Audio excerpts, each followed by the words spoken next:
నిన్నగాక మొన్న రేవంత్ రెడ్డి గారిని కేసీఆర్ గారిని పోలుస్తూ ఘోరంగా మనుషుల రెప్యుటేషన్ దెబ్బతీసే విధంగా తెలంగాణ కాంగ్రెస్ డైరెక్ట్గా సోషల్ మీడియా హ్యాండిల్లో చేస్తున్నది.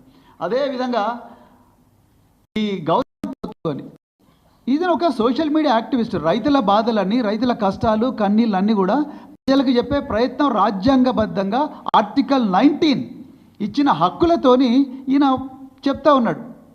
ఈయన మీద ఎంత ఘోరంగా రాస్తారు. బాలిక అత్యాచారం కేసులో కేటీఆర్ ప్రధాన అనుచరుడు, ఇదా మీరు చెప్పేది? మరి వీళ్ళ మీద ఎందుకు యాక్షన్ తీసుకుంటలేరు? Telangana Congress media social media activist కదా ఈయన. ఈ గౌతమ్ పోతగోని పోయి సైబర్ క్రైమ్ పోలీస్ స్టేషన్లో కేసు పెడితే కనీసం అక్నాలెడ్జ్మెంట్ కూడా ఇవ్వలేదు.